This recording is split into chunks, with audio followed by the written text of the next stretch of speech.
Ayyaanni gooftaa keenyaa Yesuus Kiristoos jaalalli Waaqayyo Abbaa tokkummaan Hafuura Qulqulluus hunduma keenyaa wajjin haa ta'u. Ameen. Maqaa gooftaa keenya Fayyisaa keenya Yesuus Kiristoosiin nagaan Waaqayyoo hunduma keessaniif haa baay'atu.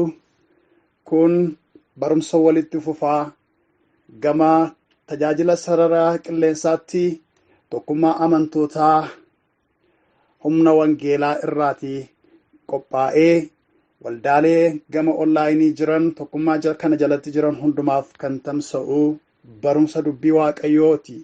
Mata dureen nuyi barumsa walitti fufaa kanaan walii wajjiniin ilaaluudhaaf deemnu mata duree kristaanummaa jedhudha. Ani obboleessa keessan Eebaa Abaarraati. Barumsa kana itti fufiinsaan akkan isiniif kennuuf gooftaa biraa ayyaanni anaaf baay'ateera. Kanaafi yeroo kanatti barumsa jechuun akkuma lallabaa dhaggeeffannee ameen jennee bira kan taruutu hin taane yaadannoo keenya qabachaa waan gaaffii nuti ta'ee qabachaa waan nuuf galee dhugaa qabannee itti fufuu dandeenyus immoo jireenya keenya keessatti mallatteeffachaa kan deemnudha. Kanaaf akka of qopheessitan barumsa kanaan Waaqayyo gooftaan gara isaa dhugaa isa ganamaa sanatti akka nu deebisuuf kadhannaa keessaniin illee akka of ijaartan asumaan isin gaafachuun barbaada. Egaanii of beeksisuudhaaf ani obboleessi keessan gama onlaayinii kana keessatti waldaa Maraanaataa Jiisaas jetturraa kanan tajaajilu yeroo ta'u, waldaa lafarraa makaana Yesuus Insilaalee Amboo keessaan tajaajila. Amma immoo gama boordiitiin walitti qabaa boordii tajaajila sarara qilleensarraa kanaa ta'eetan hojii Waaqayyoo isin gidduutti hojjechuudhaaf dhufee jira jechuudha. Kanaaf inni caalu seenaa Yesuus isa dhuma hin qabne waan walitti himnuuf kallattiidhumaan kadhannee gara barumsa keenya guyyaarraa isa jalqabaatti dabarra. Hundumaa kan dandeessu qulqulluu bara baraa mootii keenyaa jaalala kee fedha kee taanaan karaa kanaan hojiin kee akka hojjetamu ta'eera. Karaa addunyaan ittiin mancaa jirtu teknooloojii nuyi garuu ijoolleen kee karaa ittiin mootummaan kee babal'atu godhachuu dandeenyeerra.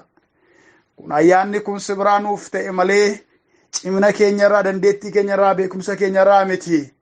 Kanaaf guddaa guddifnee teessoo keessa qulqulluu irratti galata siif dhiyeessina.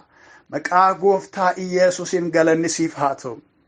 Ammas gooftaa jiraataaf qulqulluu taatee sin kadhadhaa. Barumsi nuyi amma karaa itti fufaa ta'een barachuuf jirru barumsi waldaalee hundumaa irratti raabsamu kuni akka barumsa calluma jennee barannee dabarru tokkotti utuu hin taane jireenya keenya keessatti dhagaa yaadannoo kan ittiin jijjiiramatti ittiin dhufnu akka ta'u maqaa gooftaa Yesuusiin sin kadhadha. Ilaa yaa Waaqayyo hafuurri kee qulqulluun barsiisuu waan itti beekuuf sin kadhadha.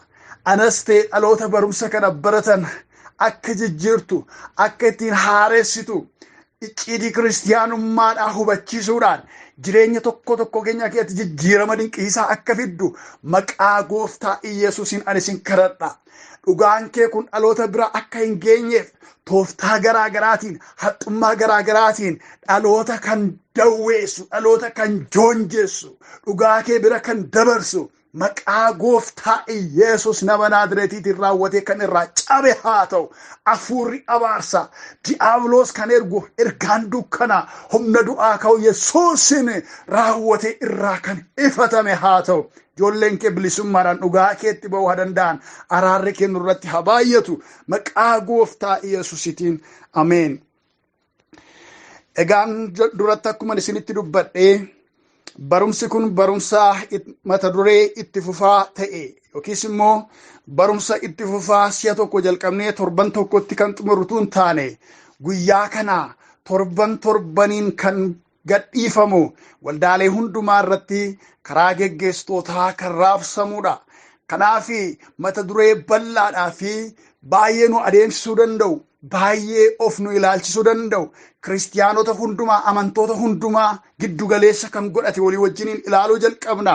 Mata dureen keenya kiristiyaanummaa jedha. Kiristiyaanummaa, kiristiyaanitii. Kiristiyaanummaa isa bu'uuraa, dubbicha isa jalqabaa, dubbicha irraa, lagicha irraa waraabamne iddoo argama keenyaa sanatti deebinee ilaaluudhaan jalqabna. Kiristiyaanummaan, kiristiyaanni gabaabaatti, kiristiyaana jechuun duuka buutuu Kiristoos jechuudha. Kun jecha litiraal ta'e, jecha irra keessoodhaan, jechuma salphaatti hiiknuudhaan kiristiyaana jechuun duuka buutuu Kiristoos jechuudha. Jecha kiristiyaana jedhu kana hiika gadi fagoodhaan yoo ilaallu immoo Kiristoos irraa kan madde bu'aa qaama Kiristoos, boodii paartii isaa jechuudha. Kiristoos fakkaattii Kiristoos jechuudha. Fakkaattii Kiristoos, Kiristoos irraa kan late, Kiristoos irraa kan madde qaama Kiristoos jechuudha. Yeroo kiristiyaana jennu jechuudha. Hundeen argama isaati jechi kiristiyaana jedhu kun Kiristoosii wajjiniin walitti gudunfamee waan jiruufidha. Dhugaan kun dubbii Waaqayyootiin yeroo ibsamu Duraa Qorontos 6:15 irratti dubbii akkas jedhu arganna. Dhagni keessan bu'aa dhagna Kiristoos akka ta'an hin beektaniire? Egaa bu'aa dhagna Kiristoos fuudhee bu'aa dhagna gaallamootaa godhuure matumaa hin ta'uu jedha. Galanni Waaqayyoof haa ta'u. Dhagni keessan bu'aa dhagna Kiristoos akka ta'an hin beektaniire? Jedhe gaaffiidhaan jalqaba. Isin qaamni keessan, isinumti ofiin keessan Kiristoosiidhaaf qaamadha. Isin Kiristoosiidhaaf miilla adeemuudha. Isin Kiristoosiif harka qaqqabatuudha. Isin Kiristoosiif ija ilaaluudha. Isin Kiristoosiif arraba dubbatuudha. Kiristoos qaama isin godhateera. Gaafa isin dhukkubu, dhukkubbiin keessan Kiristoositti dhaga'a. Gaafa isin dadhabdan, dadhabbiin keessan Kiristoositti dhaga'ama. Gaafa isin arrabsamtan, arrabsoon keessan eenyurra bu'a? Kiristoos irra bu'a. Hiika jedhu icciitii gadi fagoo of keessaa qaba jechuudha. Kanaaf kiristiyaana gaafa jennu hiika isaa isa gadi fagoodhaani qaama Kiristoos, Kiristoos irraa isa maddee jechuudha. Kiristiyaanummaan Kiristoositti makamanii, isaan bulbulamanii, isaan nyaatamanii jireenya haarawaa eegaluudha. Namni tokko kiristiyaana ta'e gaafa jennu amantii jijjiirrate jechuu miti. Namni tokko kiristiyaana ta'e yeroo jennu bakka dura itti amanaa ture cheerchii waldaa warra pheenxeetti gale jechuu miti. Namni tokko waldaa dhaqeef kiristiyaana ta'eera jechuu miti. Namni utuu kiristiyaana hin ta'iniin, kiristiyaanummaa isa dhugaa utuu hin uffatiniin maqaa kiristiyaana jedhu kanaan of waamuu danda'a. Maqaa kiristiyaana jedhu kanaan waraqaa eenyummaa baafachuu danda'a. Garuu kiristiyaanummaan inni dhugaan Kiristoositti makamanii, isaan bulbulamanii, isaan nyaatamanii jireenya maalii eegaluudhaan jedhe? Jireenya haarawaa ta'e eegaluudha. Kiristiyaanummaan maqaa wareegamaati. Maal jechuudha kun? Kiristiyaanummaan maqaa wareegamaati. Maqaa ittiin wareegamanidha jechuudha. Kana jechuun kiristiyaana jedhamuuf qofa gatiin baasan aarsaan kaffalan jira jechuudha. Sababiinsaa mootummaa tokko ganuudhaan gara mootummaa kan biraatti darbuu, gara mootummaa kan biraatti harka kennachuu, kooluu galuudha waan ta'eefidha. Waa'een kiristiyaanummaan maqaa wareegamaa ta'eef. Seenaa waldaa kiristiyaanaa keessatti abboonni nu fuuldura turan hedduun isaanii sababii maqaa kanaaf jecha duutiitti faradameera. Sababii ani kiristiyaana jedhaniif, ani kiristiyaana miti, Kiristoosiin gani jedhamanii gaafatamanii lakkii maal? Ani Kiristoosiin hin ganu, Kiristoos maalla godhe jechuudhaaf qofa ajjeefamaniiru. Leenca beelaa jalatti gatamaniiru. Ibidda boba'aa keessatti gatamaniiru. Mormi isaanii irraa citeera. Ilmaan isaanii isaan fuulduratti bineensaaf laatamaniiru. Sababii maaliitiif? Sababii dhaqanii amantii namaatti bu'aniif miti. sababii nama kan biraa arrabsaniif miti, sababii kiristiyaana ta'aniif qofa jechuudha. Ari'atamni gurguddaan kan isaan irra ga'aa ture. Kanaaf kiristiyaanummaan maal jenneerra? Maqaa wareegamaati jenneerra. Inni kan biraan immoo kiristiyaanummaan maqaa jaalalaatis, maqaa wareegamaa duwwaa miti, maqaa jaalalaatis. Kana jechuun immoo kan keessaa biqile dhiiga Kiristoos waan ta'eef, gatii dhiigaa waan ta'eef, jaalala Kiristoos kanaan dhugamna, ittiin liqinfamna, jaalalichi nu nyaata, jaalala dhiigaan uumame waan ta'eefidha. Jaalala kana irratti dhiigni ba'eera, maqaa kana irratti dhiigni ba'eera, kiristiyaanummaa kana irratti dhiigni lola'eera. Kiristiyaanummaan kun hundaa'uudhaaf icciitii wayiitu gidduu jira. Icciitiin kunis icciitii maaliiti? Icciitii dhiigaati. Icciitii dhiigaan sararameedha. Icciitii dhiigaan hundaa'eedha. Daangaa dhiigaan hundaa'eedha. Kanaaf kiristiyaanummaan maqaa jaalalaati. Jaalalli nuuf jedhee dhiiga dhangalaasisu nu nyaata, nu liqimsa, keessa keenya guutaa jechuudha. Kanaaf kiristiyaanummaan maqaa jaalalaatis kan jennuuf dhugaa kanarra dhaabanneeti. Egaa akkas jenneeti kiristiyaanummaan maal akka ta'e baruudhaaf amalaaf aadaa kiristiyaanaa baruun dirqama ta'a. Kiristiyaanummaa baruudhaaf amalaa fi aadaa kiristiyaanaa qayyabachuutu nurra jiraata. Gaafa kana barannu ani kiristiyaana moo ani kiristiyaana miti gaaffii jedhuuf ofuma keenyaa deebii laanna. Ani kiristiyaana ta'eera moo ganaa naafaa gaaffii jedhu of gaafanna jechuudha. Isa booddee ofuma keenyaaf deebii kanaan moo laanna. Amalaaf aadaa kiristiyaanaa qabxii kana jalatti maalummaa fi addummaa kiristiyaanummaa biyya lafaa irraa qabu baranna. Maalummaaf addummaa kiristiyaanummaan biyya lafaa irraa qabu qabxii kana jalatti baranna. Amalaaf aadaa kiristiyaanaa waa tokkoon isii yaadachiisa. Waa'ee saba tokko baruudhaaf jalqaba kan nu barannu aadaa isaati. Waa'ee saba tokko barachuudhaaf jalqaba kan nu ilaallu aadaan irraa argame, aadaan ni qabudha. Sabni kan qayyabatamu, sabni kan baramu aadaa akkamii qaba jedhameeti. Eenyummaan saba sanaa kan ittiin safaramu aadaa inni qabunidha.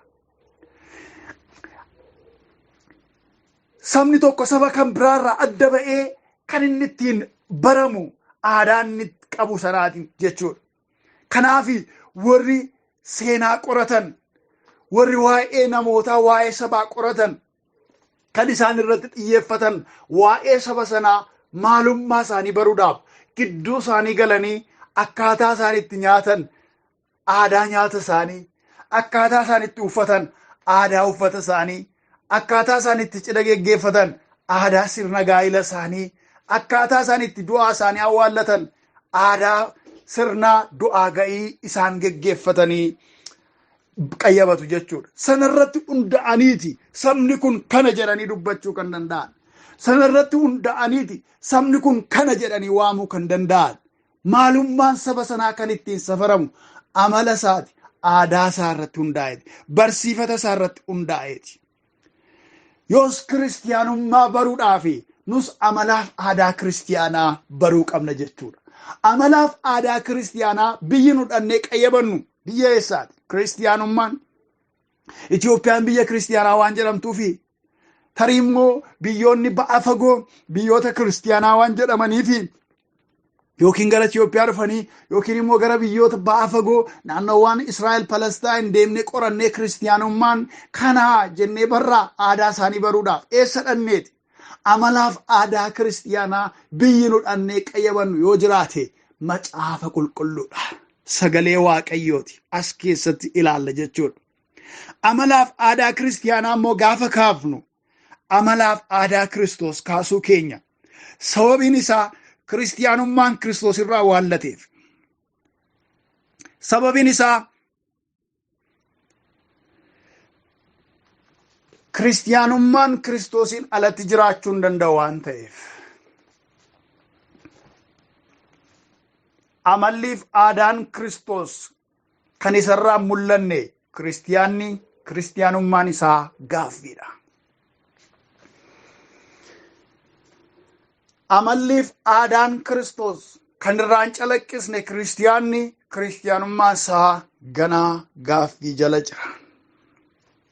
Yoos amalliif aadaan kiristiyaanaa maal fa'iree? Macaafni qulqulluun kun aadaa kiristiyaanaati. Kun amala kiristiyaanaati. Aadaa kiristiyaanni ittiin beekamuudha jedhee lafa kan inni nuuf kaa'e. Aayidentitiin kiristiyaanaa, eenyummaan kiristiyaanaa inni macaafni qulqulluun nutti agarsiisu maal fa'iree yoo jenne inni jalqabaa jaalalaaf tokkummaadha. Kun mallattoo ittiin kiristiyaanonni beekamanidha addunyaa kanarratti. Kiristiyaanummaan kan inni babal'ate addunyaa kanarratti har'a namoonni biiliyoonotaan lakkaa'aman kan isaan kiristiyaana jedhanii waamamaniif namni marfii tokko see miti, qawwee tokko see miti, boombii dhukaasee miti, jaalalaan tokkummaadhaan lallabameeti addunyaa kanarratti kan babal'ate. Kan ammoo jalqaba kiristiyaanummaan yeroo inni itti dagaaguutti ka'e hojii ergamoota irraa kaasee waan arginutu jira. Aadaan isaanii maal ture? Kiristiyaanonni gara jalqabaa akkamittiin walii wajjin jiraatu turan isa jedhu laaluudhaaf hojii ergamootaa boqonnaa 4:32 deemnee dubbifanna. Innis akkana jedha. Namoonni amanan hundinuu warra garaa tokkoo fi yaada tokko turanii. Isaan keessaa tokkollee qabeenya ofiisaa qaba turanii kan kooti hin jenne. Qabeenyi isaanii hundinuu kan walii isaanii tureedha. Nam tokkollee warra amanan keessaa warra gooftaa Yesuusitti amananii fayyisaa lubbuu isaanii fayyisaa gooftaa isaanii godhanii itti amanan.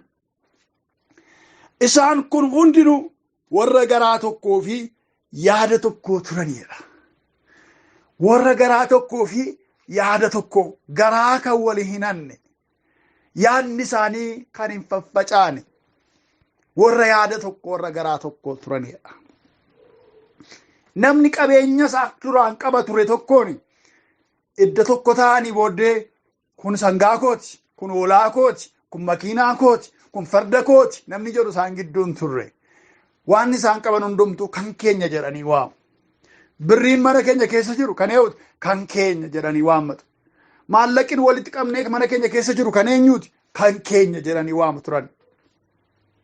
Hundumti isaanii yaada tokko garaa tokkoon deddeebi'u turan waan ta'eefidha.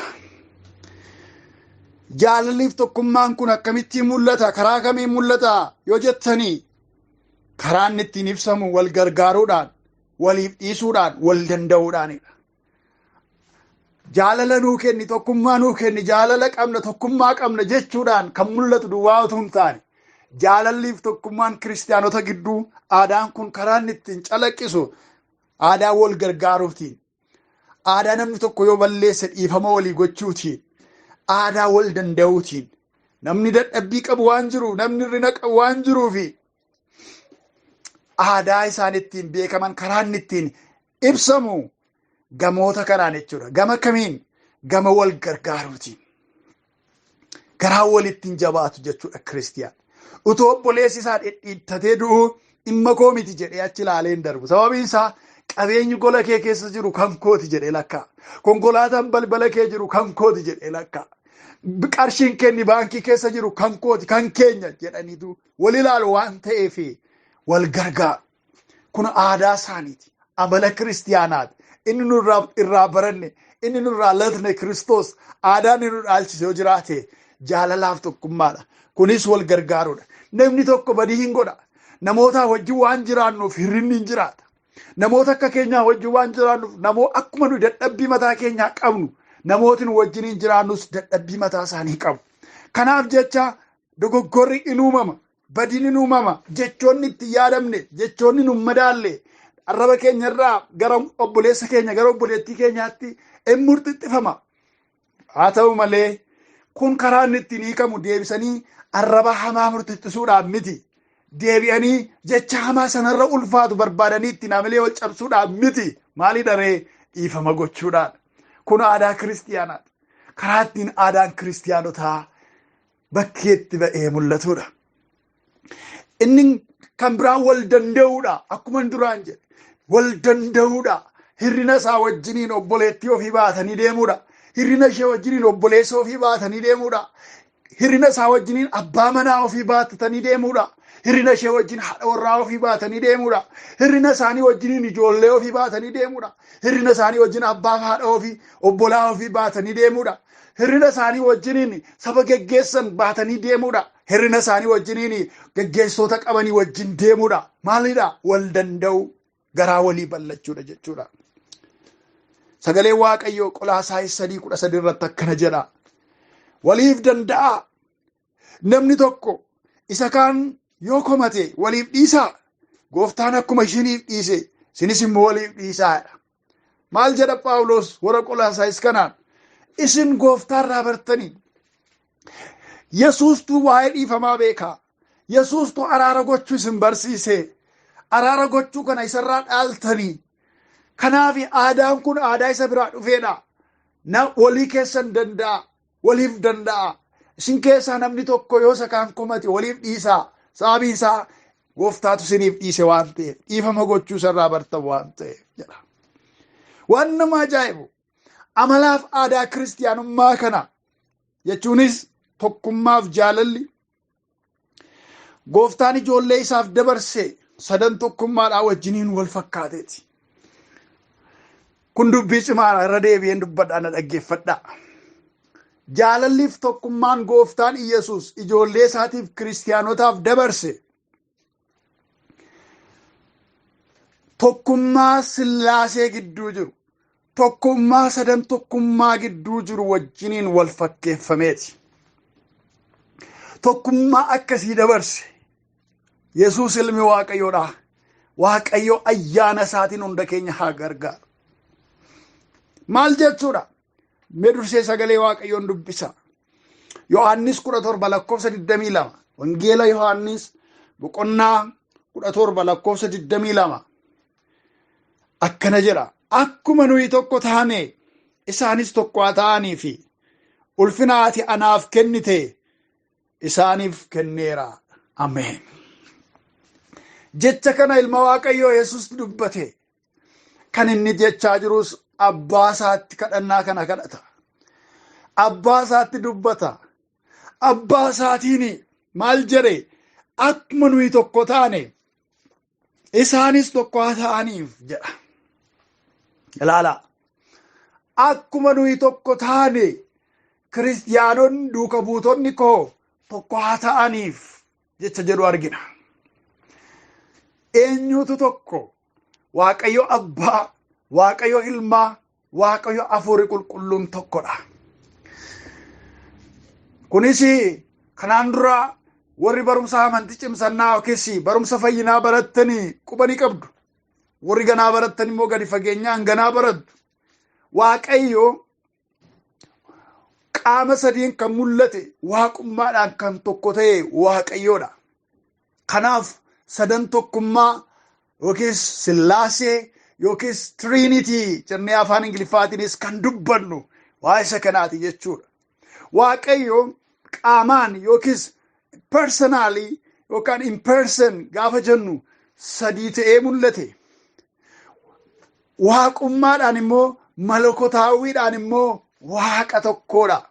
Kanaaf Waaqayyo abbaa, Waaqayyo ilmaa, Waaqayyo hafuura qulqulluu, Waaqayyo tokko jennee kan dhugaa baanuuf kan nu amannus jechuudha. Kana jechuun walitti adda babbaasnee Waaqayyo abbaa achi keenyee ilaa kana fakkaata Waaqayyo abbaan jennee namootatti agarsiisuu hin dandeenyu. Yookiin immoo Waaqayyo ilmaa fuunee iddoo tokko keenyee qophaa dhaabachiifnee ilaa Waaqayyo ilmi isa kana fakkaata jennee qophaatti lafa keenyee adda baasnee sadan tokkummaarraa fuunee iddoo biraa kaa'uu hin dandeenyu. Yookiin immoo hafuura qulqulluu fuunee gama sana dhaabnee ilaa hafuura qulqulluun achi jira. Kanaaf tokko lama sadii jennee waaqa sadii jechuu hin dandeenyu. Garuu qaama sadiin eenyummaa sadiin gara keenyatti kan mul'ate waaqummaa isaatiin garuu tokko kan ta'e Waaqayyoodha. Kana jechuun maal jechuudha? Tokkummaan sadan tokkummaa gidduu jiru, tokkummaan sillaasee gidduu jiru, tokkummaa guddaadhaaf adda ba'uu hin dandeenyedha. Isa kanadha ilmi waaqayyo abbaadhaani akkuma nuyi tokko taane isaanis tokko haa ta'aniif ulfinaan ati anaaf kennite maal godheeradha isaaniif kenneeraadha. Ulfinni ilmi waaqayyoodha nuuf kenne isa akkuma waaqayyo abbaaf ilmi waaqayyo hafuurri qulqulluun tokko ta'anii nuuni kiristaanonni addunyaa kanarra jiraannus tokko akka taanuuf akka tokkotti akka yaannuuf akka tokkotti baanee akka galluuf kallattii tokkorra akka jiraannuuf murtoon keenya tokko akka ta'uuf ilaalchi keenya tokko akka ta'uuf yaadni keenya tokko akka ta'uuf lapheen keenya tokko akka ta'uuf garaan keenya tokko akka ta'uufi tokkummaa addaan ba'uu hin dandeenyedha kan hafuurri qulqulluun kan ilmi waaqayyo ittiin nu eebbise jechuudha.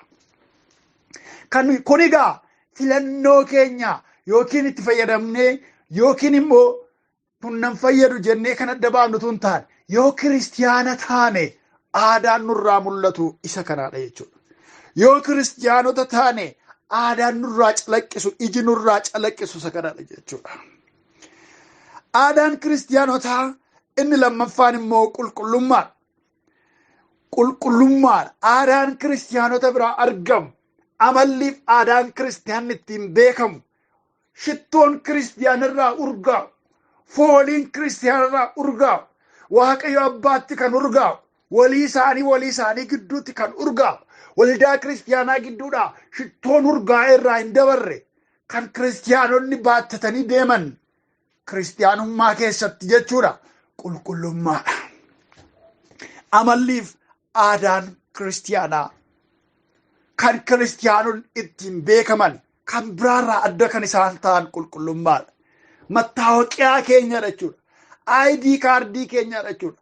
Waraqaa eenyummaa keenya nu ittiin addunyaatti agarsiisaa deemnu yoo jiraate aadaan keenya qulqullummaadha jechuudha. Namoota kan biraa yoo agartan amantii garaa garaa yoo argitanii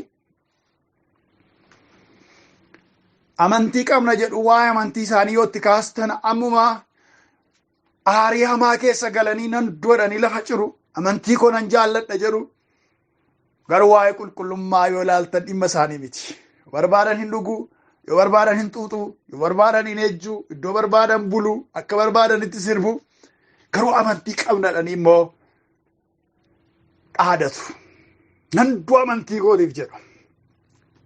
Sababiin isaa aadaan isaanii, eenyummaan isaanii inni sirriin kan ittiin ibsamu qulqullummaan isaan biratti waan hin beekamneefidha.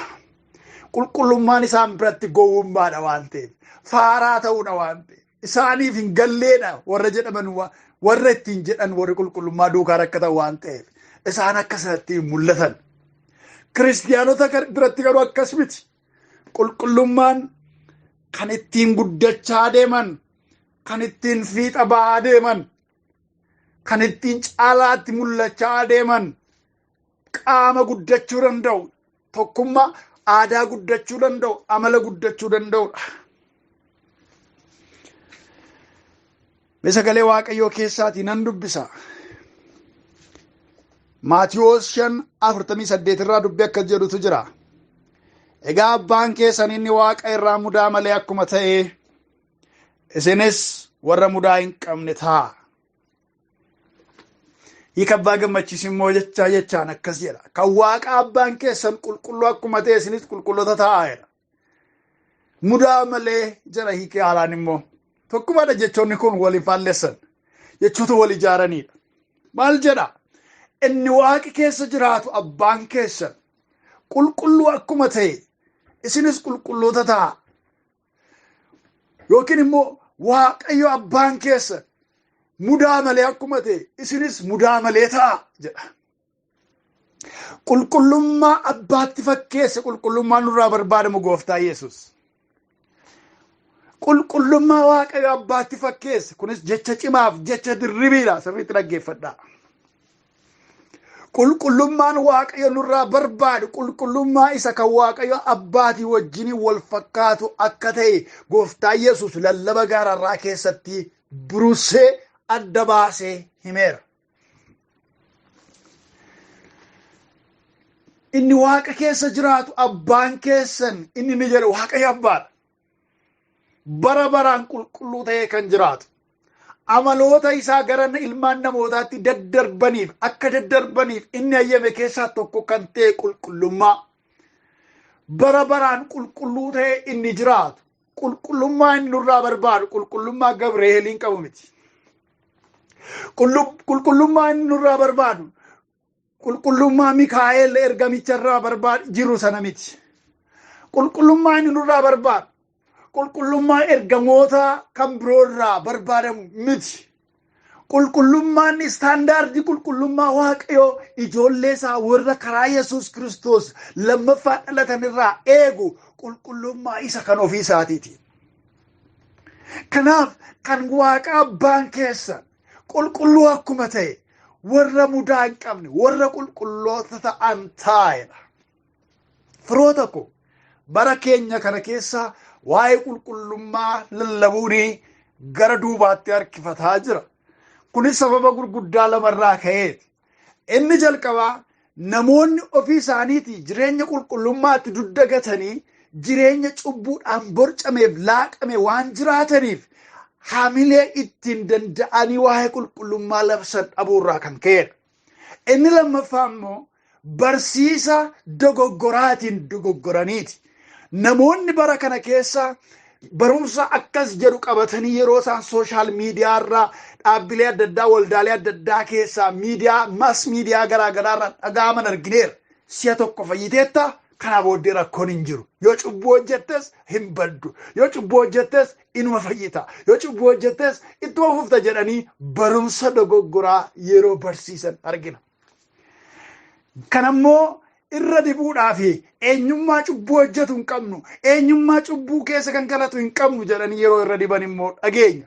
Haa ta'u malee arrabaan jedhanii ofii isaaniitii eenyummaa cubbuu isa jibbisiisaa ejjummaa keessa, machaa'uu keessa, sobuu keessa, saamuu keessa utuu gangalatanii immoo argina. Kanaaf eenyummaa nu ittiin fayyine isa cubbuu hojjetu miti jedhanii afaanitti dubbachaa ofii cubbuu yeroo laaqan ija isaanii irraa argaara. Ilmi Waaqayyo immoo ija isaaniitiin isaan beektu nuun jedheera. Kanaaf eenyummaa isaanii sobduu ta'uu isaanii adda baafachuun nama rakkisu jechuudha. Haa ta'u malee qulqullummaan inni karaa qajeelummaan inni Yesuus Kiristoos irraa dhaalee lammaffaa dhalanne cubbuu akka hojjennuuf nun jajjabeessu. Qulqullummaadhaan akka itti fufnu nurraa barbaada. Qulqullummaadhaan ija akka agarsiifnu nurraa barbaada. Qulqullummaadhaan fayyuu keenya akka itti fufnee mul'isnu nurraa eega. Qulqullummaan kun immoo kan itti guddataa adeeman kan fiixaan baasaa deeman akka ta'e sagaleen Waaqayyoodhaa jecha ifaa godhee kaa'a. Kanas nan dubbisa. Isa lammaffaa Qorontos boqonnaa 7 lakkoofsa 1 irraa dubbiin Waaqayyoodhaa akkana jedha. Yaa michoota koo abdii kana erga qabaanne kottaa waanuma dhagna keenyaa fi hafuura keenya xureessutti of hin qulleessinaa. Waaqayyoon sodaachuutti jiraachuudhaanis qulqullummaa fiixaan hin baafannaa.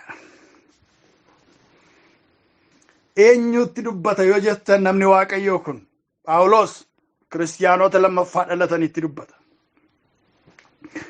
Kiristaanota lammaffaa dhalatanii biyya Qorontos keessa jiranii barreessa. Warra ayyaana Waaqayyoo uffatan dibata gurguddaa kennaa gurguddaan isaan keessa jirutti ergaa kana barreessa. Namoota ganaa amananitti miti. Warra amananii jiran warra lammaffaa dhalatanii jiranitti dubbata. Garuu maal goona jedha? Abdii kana erga qabaanne jedheetu kottaa waanuma dhagna keenyaaf hafuura keenya xureessutti of hin qulleessina. Dhagna keenya kan xureessu, hafuura keenyas kan xureessu ilaalaa. Waanuma dhagna keenya hafuura keenya xureessutti dhagnas bodii foon keenya kan xureessu hafuura keenyas kan xureessu shaakalli jira jechuudha. Kana hundumaatti maal goonadha? Of hin qulleessinaa jedha. Itti fufee akkas jedha. Kutaa inni caalaatti dubbachuu barbaadu. Waaqayyoon sodaachuutti jiraachuudhaanis qulqullummaa fiixaan hin baafannaa jedha. Qulqullummaa fiixaan baafnaa jedha. Qulqullummaa fiixaan baafnaa jedha. Sirriitti dhaggeeffadha.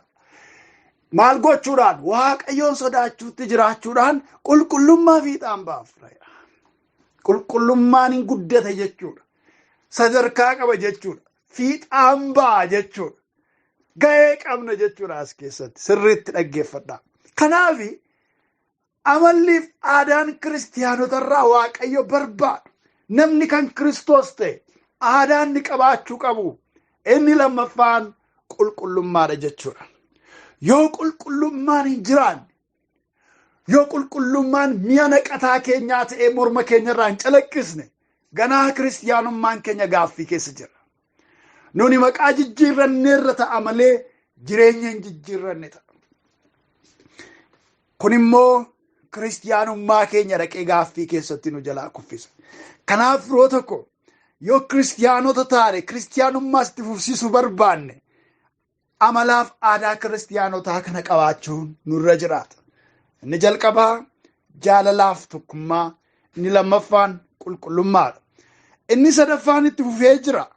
Haa ta'u malee gabaabina yeroo keenyaaf gabaabsinee waan ilaaluu qabnuuf nuffii malee qabxii sadaffaa hin jalqabnu. Yoo Waaqayyo jedhe torban qabxii sadaffaa kana amalaaf aadaa kiristaanotaa qabadheen dhiyaadhaa. Isinis kanarratti waan ammaatti barattan irratti Waaqayyoon kadhadhaa. Torban kana keessa of ilaalaa turaa. Fuula Waaqayyoon duratti boo'aa. Aadaa kee isanirraa barbaaddu, amala kee isanirraa barbaaddu nan dhowwatin jechaa Waaqayyoon barbaaddachaa turaa. Isa keessatti guddina tokko guddattanii akka dhuftan jaalala Gooftaan isin yaadachiisaa. Waaqayyoon yeroon kadhadhus kadhannaa koo keessa jirtu. Gooftaan qulqulluun inni gaariin bara keessan haa eebbisu. Waaqayyoon walii wajjin kadhanneetu xumurra. Kabajamaa qulqulluu mootii bara baraa waa'ee isa dubbii gara jalqabaaf ijoo ta'eetti waan nu deebisteef kiristaanummaa keenyaa galagallee akka sakattaanuuf sagalee keetiin gara keenya dhuftee balbala keenya durkutaa waan jirtuuf maqaa Gooftaa keenya Fayyisaa keenya Yesuus Kiristoosiin galanni siif haa ta'u. Egaa Waaqi keenya akka ati nu barsiifte akka ati nutti dubbattetti jiraachuu akka dandeenyuuf ayyaana kee nuuf baay'isi. Humna kee nuuf kenni. Isa barannee kanaan jiraannee namoota kan biroollee jiraachisuu akka dandeenyuuf humna Waaqarraa nutti uwwisi. Ogummaa Waaqarraa nutti dabali. Dhugaa kee keessaa nu miliqsuu, yaada kee keessaa nu baasuu kan barbaadu ergamaan dukkanaa humna du'aa ka'uu Yesuus Kiristoos Gooftaan raawwatee kan barbadaa'e haa ta'u. Naannoo keenya jiraachuu hin danda'in. Naannoo keenyatti siquu hin danda'in. Akka leenca beela'eetti aaduudhaan dhugaa kee nu harkaa gatuuf inni nu liqimsu barbaadu ergamaan jawwichaa diiyaabiloos boofni bara durii sun maqaa Gooftaa Yesuusiin kan daakame faana keenya jalatti kan tumame haa ta'u. Waaqa keenyaa kana waan hojjetteef galanni siif haa ta'u. Kunoo barumsa waldoota irratti jalqabame kanaan hojii gurguddaa akka hojjettu sin kadhadha. Ani waanan dubbadheef miti, ani waanan jedheef miti. Dubbiin kee inni qulqulluu waan dubbatamaa jiruuf jecha ijoolleen kee kan dhugaa kana dhaga'an ergaan kun karaa adda addaatiin darbee kan isaan qaqqabu dhugumaan jijjiirama dinqii isaa keessa akka galan maqaa Gooftaa Yesuus isa mirga kee jiruutiin si gaafadheera. Kana waan gooteef ulfaadhu bara keenya eebbis, umurii keenya eebbis, yaada kee keessatti nu guddisi. Maqaa Gooftaa keenya Fayyisaa keenya Yesuusitiin ameen. Waaqayyo sinaa eebbisu. Mata duree kiristaanummaa jedhu kutaa jalqabaa asuma irratti xumurraa. Torban mata duree kiristaanummaa jedhu qabxii sadaffaa amalaaf aadaa kiristaanaa qabannee walitti deema.